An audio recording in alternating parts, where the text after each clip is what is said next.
Okay, so I let the beef fat cook in this roaster for about 2 hours. I think I started about 4:40. It's now 6:46. I just posted the video showing that I took this bag out of the roaster. Then I moved it over here to my canning pot where I twisted it around and squeezed it and got the remaining juice and grease out of it. And then I poured it back over into this pan. And so this is what's left in the bag. So there's still some fat on there and I can process it again, but I'm not. So what I'm going to do with this is I'm going to put it in some vacuum seal bags, and I'm going to freeze it and use it when I can greens or beans, and I'll use it as meat for that.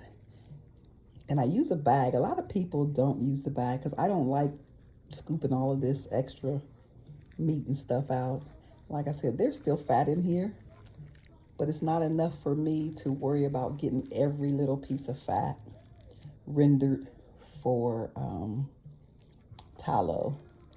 So I will use this meat, like I said, in the future when I can, like greens or beans or something like that that needs a little bit of fat in it.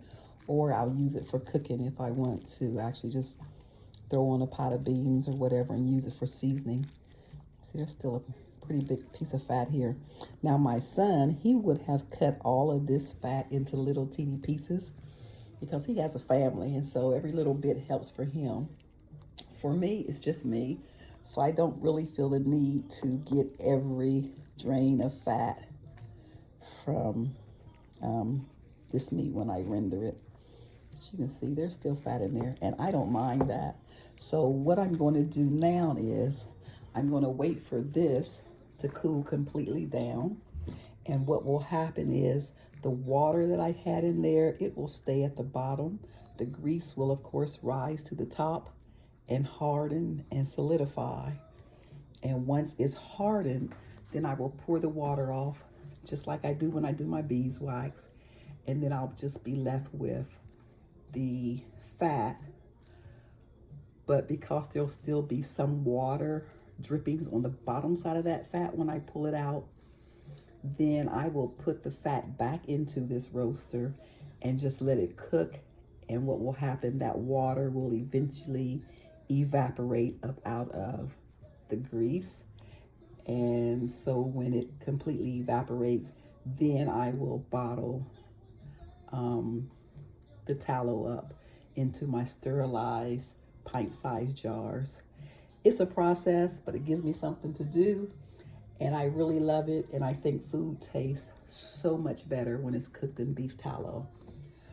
So that is pretty much it for my tallow until I get it dry, jarred. But that's how I do it. It goes into here first, with a little bit of water at the bottom so that the fat doesn't burn. And then this batch just happened to take 2 hours, like I said earlier. So then I moved it over here to this bigger pot, and I just twisted this bag to try to get as much fat out as I could. And then I poured that back into this. I'm gonna wait for that to cool off completely. And this right here, right now, I am going to put this in some sealback bags and put it in the freezer. And I will use it later to season other foods that I cook.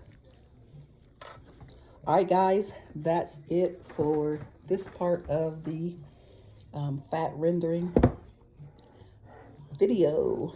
And as always, y'all can tell I'm bored because I think this is my third or fourth video today. I'm not sure, but anyway, that is what I'm doing while I clean my house. So as always, guys, thanks for watching. Get you some beef fat and render it down to some tallow and taste the difference with your fried foods. All right, I'm out.